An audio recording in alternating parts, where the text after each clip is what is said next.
Sal Avellino, a Lucchese captain at the time, was considered a major mover and shaker in the garbage and waste industry. And he created a new revenue stream for the Lucchese family and accomplished this by operating in Long Island in the garbage waste hauling business, which was an extremely lucrative business where at times he was the principal or silent owner of companies such as Salem Carting or the SCC Holding Corporation, which served as legitimate fronts. Avellino also had influence and control over the Private Sanitation Industry Association, as well as Local 813, a Teamster union for the private sanitation workers.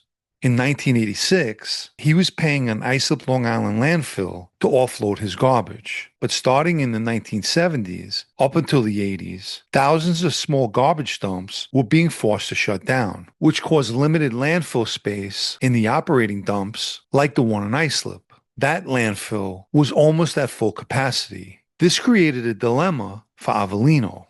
And the answer to his problems came from Mobile, Alabama, where a down-on-his-luck businessman who was just about bankrupt came up with an idea to ship New York garbage down south where it could be turned into methane, which generated electricity. Lowell Harrison reached out to Avellino and offered to take the trash off his hands. He described first meeting Avellino as taking a ride in a Cadillac limo to a restaurant where one of Avellino's people directed him where to sit down. He said Avellino was a nice guy. I can attest to that, as I personally knew him. During the meeting, he told Avellino that he would arrange for a North Carolina landfill to take the garbage. He also explained that the cheapest way to move the garbage was by barge. Avellino, in a predicament, agreed because it would also save him money.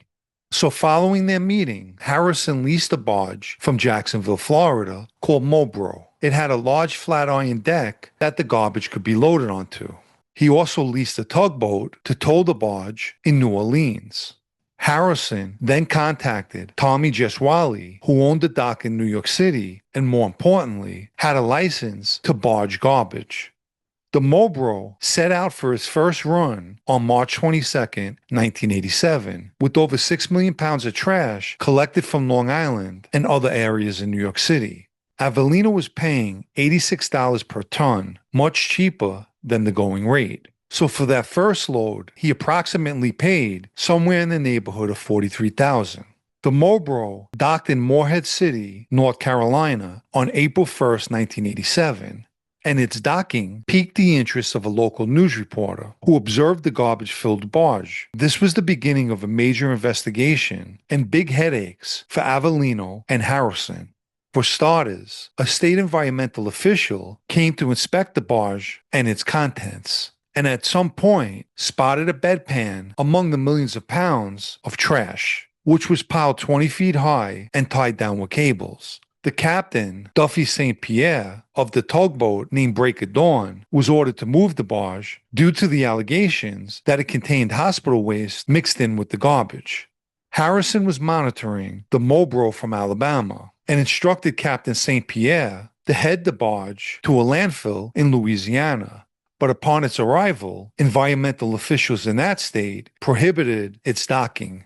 In fact, the Louisiana governor, Edwin Edwards, even threatened to call in the National Guard if the barge didn't move.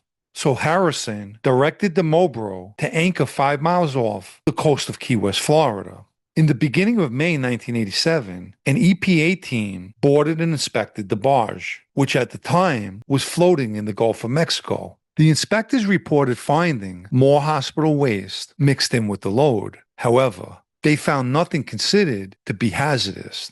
The Mobro and Captain St. Pierre also had a visit from the Mexican Navy, who informed the captain that the barge was not wanted in Mexico, Belize, or the Bahamas. In total, 6 different ports refused the barge entrance. Belize actually threatened to dispatch its air force to prevent the Mobro from entering its waters.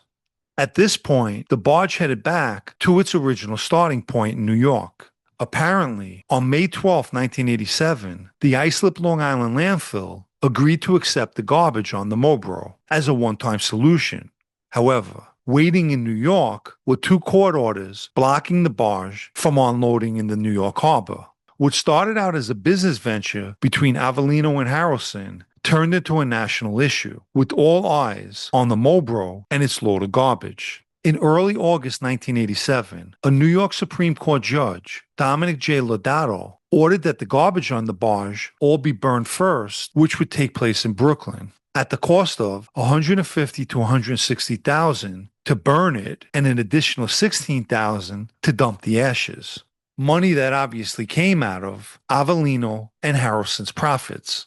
Not only was this incident a national scandal, but a great deal of exposure for Avellino and the Lucchese family.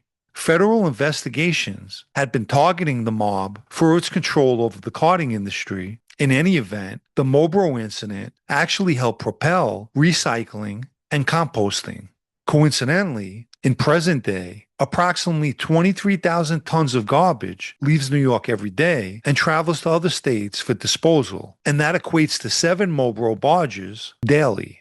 The EPA even titled the report Solid Waste Dilemma and created the Municipal Solid Waste Task Force. What I found to be interesting is the Mobro set sail in March of 1987 in what was supposed to be the beginning of many trips to remove the garbage from New York. But what took place was total chaos. The Mobro's journey was covered by all media outlets, including Dan Rather, Peter Jennings, and Tom Brokaw. Even Johnny Carson jumped into the media frenzy by saying in his opening dialogue they should take the barge to Iran. If you haven't liked this video yet, please take the time now and give it a like, as it helps with YouTube's algorithm. Anyone who'd like to show their appreciation for videos like this, or more importantly, help me to continue making them, you could donate with the Super Thanks icon down below or through the PayPal Cash App links in the video's description. Let me quickly mention my blog, also called Sit Down News, especially for those of you who still enjoy reading. It can be found at sitdownnews.com and is a paid subscription.